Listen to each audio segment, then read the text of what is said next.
नमस्कार दोस्तों, कैसे हैं आप लोग। आज फिर एक नए वीडियो में आपका स्वागत है। दोस्तों, 4 दिन से वीडियो नहीं आ पाया था। कुछ समस्या थी, कठिनाइयां थी, इसीलिए नहीं आ पाया था। लेकिन अब इधर रेगुलर वीडियो आएगा। ठीक है, जो भी कठिनाई समस्या थी वो सब दूर हो गया है। ठीक, तो दोस्तों हम लोगों का जो टॉपिक चल रहा था वो चल रहा था संयुक्त राष्ट्र संघ के बारे में। ठीक है, जिसमें से हमने संयुक्त राष्ट्र संघ के बारे में उसका कुछ फैक्ट मैंने बताया था, कब स्टार्ट हुआ, कैसे स्टार्ट हुआ और क्यों, कैसे, कितने मेंबर होते हैं। ठीक है, और उसके जो 6 अंग होते हैं दोस्तों, महासभा, उसके बाद से सुरक्षा परिषद, यहाँ पे हम लिख देते हैं। खैर, पिछले वीडियो हमने पूरा डिटेल में बताया है, अगर आप लोग नहीं देखे हैं तो जा करके देख लीजिएगा। संयुक्त राष्ट्र संघ में दोस्तों जो इसके अंग होते हैं वो कितने अंग होते हैं? 6 अंग। ठीक है, 6 अंग होते हैं। यहाँ पे हम लिख देते हैं महासभा होता है, महासभा के बारे में भी हमने बता दिया है। सुरक्षा परिषद, संयुक्त राष्ट्र संघ का सबसे मजबूत अगर देखेंगे दोस्तों, सबसे मजबूत अंग तो यही सुरक्षा परिषद ही है। ठीक है, तो ये दूसरा हो गया। तीसरा अगर देखेंगे तो आर्थिक एवं सामाजिक परिषद। ठीक है, आर्थिक एवं सामाजिक परिषद। ठीक है दोस्तों, इसको भी हमने बता दिया है। ठीक है, और चौथा क्या है? चौथा आपका समझेंगे न्यास परिषद। ठीक है, न्यास परिषद, ट्रस्टीशिप इसको इंग्लिश में बोलते हैं। ठीक है दोस्तों, और पांचवा आ जाएगा न्याय परिषद के बारे में भी आज हम लोग समझेंगे। ठीक है, संयुक्त राष्ट्र न्याय परिषद। ठीक है, और दोस्तों अगले वीडियो हम लोग समझेंगे अंतर्राष्ट्रीय न्यायालय। ये भी काफी इंपॉर्टेंट है, इसको भी हम लोग अच्छे से डिटेल में पूरा समझेंगे। ठीक है, न्याय परिषद, उसके बाद से छठा आ जाएगा आपका सचिवालय। ठीक है, ये आपको पता होना चाहिए दोस्तों।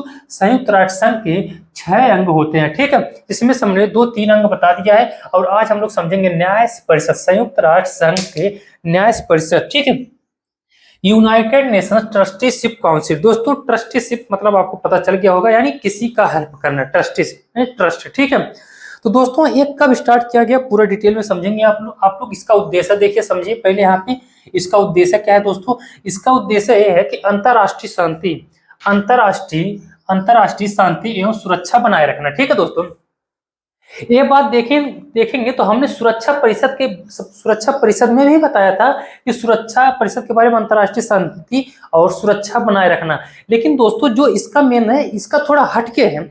हटके क्या है कि जब द्वितीय विश्व युद्ध हुआ था, ठीक है, द्वितीय विश्व युद्ध जब समाप्त हुआ था दोस्तों, खैर द्वितीय विश्व युद्ध जब समाप्त हुआ था तभी जाकर के संयुक्त राष्ट्र संघ की स्थापना हुआ।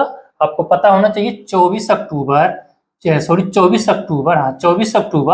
1945 को स्थापना हुआ था संयुक्त राष्ट्र संघ का। तो द्वितीय विश्व युद्ध के दोस्तों समाप्त जब हुआ था तो न्याय परिषद का भी स्थापना किया गया था। इसका मेन उद्देश्य ये था कि भाई जो द्वितीय विश्व युद्ध में जो आपस में देश लड़े हैं, यानी जो द्वितीय विश्व युद्ध में जो आपस में देश लड़े हैं, अब भाई जो लड़े हैं तो आधा जीतेंगे आधा हारेंगे, क्योंकि दो तरफा था द्वितीय विश्व युद्ध। तो जो जीत गए वो तो भाई डेवलप हो गए, उनका सही था, लेकिन जो बर्बाद हो गए यानी जो हार गए, तो उनके जो हार गए उनको ऊपर उठाना, उनका अर्थव्यवस्था सही करना, जो बर्बाद हो गया उनको हेल्प करना पूरी तरह से, मतलब फिर से अर्थव्यवस्था उनका चले, रास्ते पे आ जाए, उसी के व्यवस्था के लिए या मानव जात के एक मतलब सहायता करने के लिए इस न्याय परिषद को इसका स्थापना किया गया। दोस्तों ऐसा बिल्कुल नहीं कहा गया कि ये हमेशा के लिए रहेगा न्याय परिषद। ठीक है, कहा गया कि भाई जो द्वितीय विश्व युद्ध में जो पराजित हुए हैं, जैसे उनकी अर्थव्यवस्था स्वशासन पूरी तरह से, यानी उनका देश चलना स्टार्ट हो जाएगा, उनका अर्थव्यवस्था पटरी पे आ जाएगा, तो हम लोग क्या करेंगे, न्याय परिषद को समाप्त कर देंगे। ठीक है, बाकी आगे क्या है अभी आप लोग ध्यान से यहाँ पे देखते रहिए। तो हमने क्या बताया, अंतर्राष्ट्रीय शांति और सुरक्षा बनाए रखना। आगे देखिए हमने लिखा हुआ है यहाँ पे, द्वितीय विश्व युद्ध के दौरान पराजित, देखिए यहाँ पे आ गया, पराजित राष्ट्रों की संपत्ति को लौटाना और उसका पुनर्निर्माण करना। यानी भाई जब अब जान ही रहे हैं कि जब अगर युद्ध होता है तो सब कुछ नष्ट हो जाता है। ठीक है, सैनिक मारे जाते हैं, कितने भूखमरीज मर जाते हैं, बाकी कितने बिल्डिंगें, जितनी कारोबार होता है सब पूरी तरह से ठप हो जाता है। ठीक, तो यानी पूरी तरह से बर्बाद हो जाना। तो जो जीते थे उनका यही कहना था कि न्याय परिषद के अंदर हम लोग क्या करेंगे, द्वितीय विश्व युद्ध में जितने लोग हारे हैं उनको हम उनकी संपत्ति लौटाएंगे और उनका अर्थव्यवस्था पुनर्निर्माण यानी फिर से हेल्प करेंगे। ठीक है दोस्तों, आगे क्या लिखा हुआ है कि जो राज्य पूर्ण रूप से स्वशासन की स्थिति में नहीं है, स्वशासन की स्थिति में नहीं है, यानी जो पूरी तरह से बर्बाद हो गए थे, अब वो पटरी पे नहीं आ सकते हैं, हम उनका हेल्प करेंगे और उन्हें न्याय समझते हुए विकसित राष्ट्र की उनके प्रति न्यासी का भाव रख उसका उद्धार का पूर्ण रूप से स्वतंत्र करना और उसकी अर्थव्यवस्था को अपने पैरों पर खड़ा करने में सहायता प्रदान करेंगे। ठीक है दोस्तों, यानी जो देश बर्बाद हो गए थे अब पूरी तरह से उबर नहीं सकते, जो विकसित राष्ट्र हैं उनकी हेल्प करेंगे, पूरी तरह से हेल्प करेंगे हर मामले में, चाहे उद्योग के मामले में हो, चाहे बाकी खनिज के मामले में हो, या कुछ खाने पीने के, दवा के मामले, स्वास्थ्य के मामले, टेक्नोलॉजी के मामले, कुछ भी हो पूरी तरह से हेल्प करेंगे और उनका अर्थव्यवस्था आगे बढ़ाएंगे, यानी ताकि वो अपने पैरों पे खड़ा हो सके। इसका यही मकसद है। ठीक है दोस्तों, एक क्वेश्चन ध्यान रखेंगे दोस्तों, यहाँ पे हम लिख देते हैं क्वेश्चन, आप ये ध्यान रखेंगे, आपसे क्वेश्चन पूछता है कि न्याय परिषद जो है उस संयुक्त राष्ट्र संघ के किस चार्टर में है।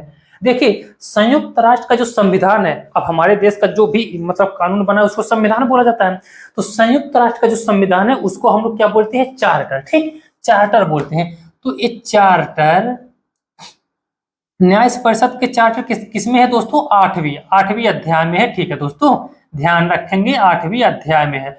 और देखेंगे न्याय परिषद में टोटल कितने मेंबर होते हैं, 5 मेंबर होते हैं। जो सुरक्षा परिषद में भी अस्थायी मेंबर कितने होते हैं, 5 मेंबर होते हैं, हमने बताया है। तो यही सुरक्षा परिषद के ही 5 मेंबर न्याय परिषद में भी होते हैं। ठीक है दोस्तों, आपको समझ में आ गया होगा। अब देखिए लास्ट में, देखिए प्रशांत महासागर में दोस्तों, प्रशांत महासागर में एक दोस्त था पलामू। ठीक है, एक क्या कहते हैं, द्वीप था पलामू करके। ठीक है, पलामू द्वीप करके था। ये 1996 में यही सबसे लास्ट द्वीप बचा था। इसको भी पूरी तरीके से इसका हेल्प करके, उद्धार करके, इसका अर्थव्यवस्था जो पटरी पे आ गई 1996 में आ गई।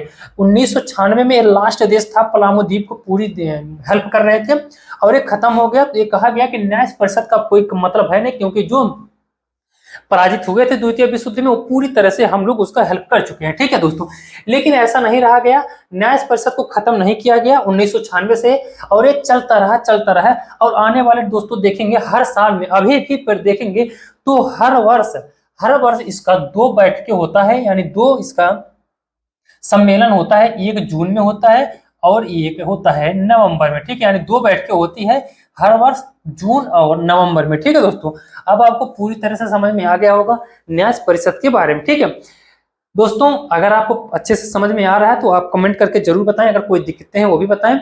और दोस्तों, आपसे हाथ जोड़कर गुजारिश है कि अगर आपको क्लास अच्छा लग रहा है तो आप चैनल को जरूर सब्सक्राइब कर लें और लाइक भी कर दिया करें। ठीक है, फिर हम लोग अगले वीडियो मिलते हैं। आज के लिए धन्यवाद।